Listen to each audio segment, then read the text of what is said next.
8 men killed a polar bear, ate the richest part of it, and their skin began peeling off their bodies in sheets. The food that was supposed to save them was making them shed their own skin. It was 1631. They were stranded at the top of the world, and they had months of darkness still to go. To understand how they got there, you have to go back to a boat. 8 men in a 9-meter open boat, a few muskets, a little blubber, and a coastline that would not stop moving away from them. It was August 1630, off an island near the top of the world. The island was called Spitzbergen. Their ship was called the Salutation, and they had been sent out to hunt reindeer for a few days. Just a few days.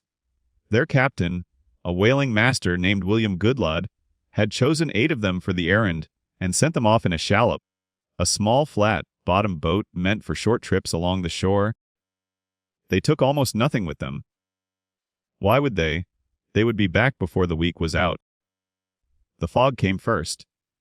Then the wind. The Salutation was pushed off the coast to keep from being smashed against the rocks, and when the 8 men rowed south to rejoin the fleet, the landmarks were gone. They argued about which way to go. They guessed. And by the time they fought their way to the whaling station at Bell Sound, the water was empty. Every ship had already turned for England. They had missed the entire fleet. Some accounts say by a matter of hours. Stop and feel that for a second. You have been late before? You have watched a door close as you ran for it, watched taillights pull away, felt that small drop in your chest. Now imagine that the door is the only door. That behind it is an ocean, and in front of it is a winter no European had ever survived in this place. That is where these 8 men were standing, alone, in late summer, at the top of the world, with 9 months of darkness coming. And here is the part your body already understands, even if your mind resists it. They knew the odds. This was not ignorance. An earlier group had tried to winter on that coast and died. The whaling stations were built for summer only. Everyone who worked the Arctic knew that when the fleet left, you left with it, or you did not come home. So what do you do when there is nothing left to do? You build. They found an abandoned whaling station and, inside its wreckage, they made something smaller. A brick house set inside a larger wooden shell, one box inside another. So the space between them would trap what little warmth they had. They scavenged bricks from the ovens that whalers used to boil oil out of blubber. They stockpiled what venison they could kill. They stacked blubber like firewood, because in that place, fat was firewood. It burned, and it fed, and it was almost all they had. Then a storm flipped their boat and washed their supplies into the sea, and they started over. Because that is the other thing survival demands, not just effort. Effort again, after the effort is destroyed. By the 10th of October, the sea around them had frozen solid. The sun barely brushed the horizon, and then stopped rising at all. One of these men, a gunner's mate named Edward Pelham, wrote it all down afterward, and his account is the reason we know their names at all. He wrote that their heads were troubled with 1,000 imaginations. That is a 17th century man reaching for the words to describe what a modern psychologist would call the mind turning on itself in isolation and darkness. Think about what that darkness actually was. Not a long evening. Months. Months without a real sunrise. Today's polar researchers with electric lamps and video calls to family still describe the polar night as disorienting, as something that presses on the mind. These men had small homemade lamps and prayer.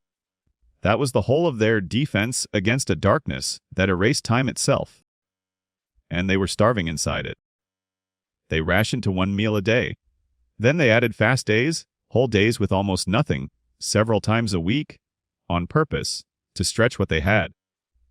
On those fast days they ate what they called dumplings. The dumplings were rancid fat scraped out of the old oil ovens, the leftover scorched grease of an industry that had packed up and sailed home. Picture choosing that. Picture being so far past hunger that burnt oven scrapings become a meal you plan for. Here is where the story turns, and where it teaches something your instincts get wrong. The land around them was not empty. Polar bears came, And a bear is meat, and meat is life, so the men hunted them, and they killed them, and at some point they cooked and ate the liver. It makes sense. The liver is the richest organ, the obvious prize, and it nearly killed them. Because the liver of a polar bear is loaded with vitamin A, so concentrated that eating it poisons a human being. The men fell violently ill. Their skin began to peel off their bodies in sheets. What they were suffering has a modern name, hypervitaminosis A, vitamin A poisoning, and in a large enough dose it can be fatal. They did not know any of this. They only knew that the food that was supposed to save them was making them shed their own skin. And this is the counterintuitive heart of the whole ordeal. Survival is not simply a matter of finding food and eating it. The Arctic is a place where the obvious move, eat the richest part of the animal you killed, is the move that destroys you. Where knowledge you do not have is the difference between a meal and a slow poisoning. These men were writing, with their own bodies, a chapter of Arctic biology that no one had written yet. They survived it.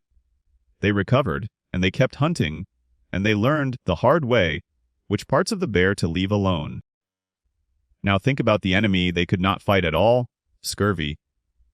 The slow unraveling that comes from months without fresh food, gums bleeding, old wounds reopening, the body quietly coming apart. It had killed the Dutch explorer Willem Barentses and his men on another frozen coast decades earlier. Pelham knew that story. He wrote that Barents's sufferings, in a warmer and better provisioned shelter, were nothing compared to what his own 8 men endured. And yet, on the 25th of May, 1631, ships from Hull came into Bell Sound. Days later the rest of the fleet arrived, under that same Captain Goodlad who had sailed away without them. Every one of the 8 men was still alive. 9 months and 12 days in the dark, at the top of the world, and not one of them died. In August they sailed for the Thames home, as if the ordinary world had simply been waiting for them the whole time. For centuries almost no one remembered them. Their story sat buried inside Pelham's long, forgotten pamphlet, its very title still confusing Spitsbergen with Greenland the way the old maps did. Then in 1997 a study in the journal Polar Record confirmed what those 8 men had actually done. Theirs was the first recorded time human beings survived a full winter on Svalbard. The first. A record set not by an expedition, not by explorers with a plan, but by 8 working sailors who were never supposed to be there at all. Which brings it back to you, and to that door closing, those taillights pulling away. You will miss things. You will be left behind by something you were sure you had time to catch. And the story you have just heard is not really about the cold, or the bears, or the blubber. It is about what a human being does in the hour after the last ship is gone. Not the plan you made. The thing you build when the plan is already lost. These 8 men had no reason to believe they would live, and every reason drawn from history to believe they would die. And they picked up the wreckage anyway, and made a smaller house inside the larger ruin, one box inside another, and waited out the dark. 8 men. A polar bear. Skin peeling from their bodies because the food meant to save them was poison. Everything that was supposed to keep them alive had already sailed home. And they lived. Precisely because they stopped waiting for the ship and started building for the winter.